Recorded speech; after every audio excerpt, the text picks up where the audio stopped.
തുടക്കത്തിലുള്ളത് ഈ റൈറ്റിംഗ് മാത്രം. ഉം, ഉം, അതിനപ്പുറം ചിലപ്പോൾ ചില ആൾക്ക് ഞാൻ നേരത്തെ പറഞ്ഞ പോലെ ചില കൊളാബറേറ്റേഴ്സ് ഉണ്ടാവും. എനിക്ക് എപ്പോഴും അതൊരു ഇമ്പോർട്ടന്റ് ഫാക്ടറാണ്. ചിലപ്പോൾ Okay. നമ്മൾ ഇത് മേക്ക് ചെയ്യാൻ ഉദ്ദേശിക്കുന്ന ഇന്ന ഡയറക്ടറാണ്, ആ ഡയറക്ടറിൽ എനിക്ക് വിശ്വാസമാണ്, അല്ലെങ്കിൽ കൂടെ വർക്ക് ചെയ്യാൻ എനിക്ക് എക്സൈറ്റ്മെന്റ് ഉണ്ടെങ്കിൽ ഇതൊരു സെക്കൻഡ് കാറ്റഗറി. ഇത് മെയിൻ റീസൺ അതായിരിക്കാം. പക്ഷെ ഷൂട്ട് ചെയ്യാനുള്ള മെറ്റീരിയൽ മാത്രമായിട്ട് ഇത് നിൽക്കും.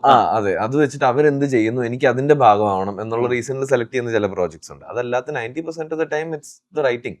ആദ്യം നമ്മളിലേക്ക് എത്തുന്ന മെറ്റീരിയൽ തന്നെ. ഇപ്പൊ അജയ് ചേട്ടൻ ഈ ക്യാമറ എങ്ങനെ എങ്ങനെ വർക്ക് ചെയ്യണമെന്ന് ഡിസൈഡ് ചെയ്യുന്ന സ്ക്രിപ്റ്റ് ബേസ്ഡ് ആണെന്ന് പറയുന്ന പോലെ നമ്മുടെയും ഇനിഷ്യൽ ഡിസിഷൻസ് എല്ലാം ആദ്യം നിന്നാണല്ലോ ഇരിക്കുന്നത്.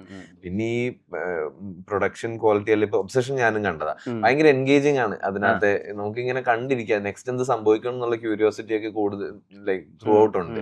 അപ്പൊ അതിന്റെ സ്കെയില് ഇത്ര വലുതാണെന്നോ ചെറുതാണെന്നോ, അല്ലെങ്കിൽ ഇത് ഈ ലൊക്കേഷനുകളിൽ തന്നെ നിന്ന് കറങ്ങി കളിക്കുകയാണല്ലോ എന്നൊക്കെ ഉള്ളതിലേക്കൊന്നും നമ്മുടെ തോട്ട് ആക്ച്വലി എന്റെ അറ്റ്ലീസ്റ്റ് കണ്ടുകൊണ്ടിരുന്ന സമയത്ത് പോയില്ല. പിന്നീട് ഇതിനെ പറ്റിയിട്ടുള്ള ഫാക്ട്സ് ഒക്കെ വായിക്കുമ്പോഴാണ് ശരി അത്രയൊക്കെ ഉണ്ടായിരുന്നുള്ളല്ലേ, അല്ലെങ്കിൽ തിരിച്ച് വീട്ടിലേക്കുള്ള ഡ്രൈവിലൊക്കെയാണ് ഓർക്കുന്നത് അത്ര ചെറിയ സെറ്റപ്പിൽ ചെയ്ത പടമാണെന്നുള്ളത്. ഈ സാധനം എൻഗേജിങ് ആയിരിക്കും.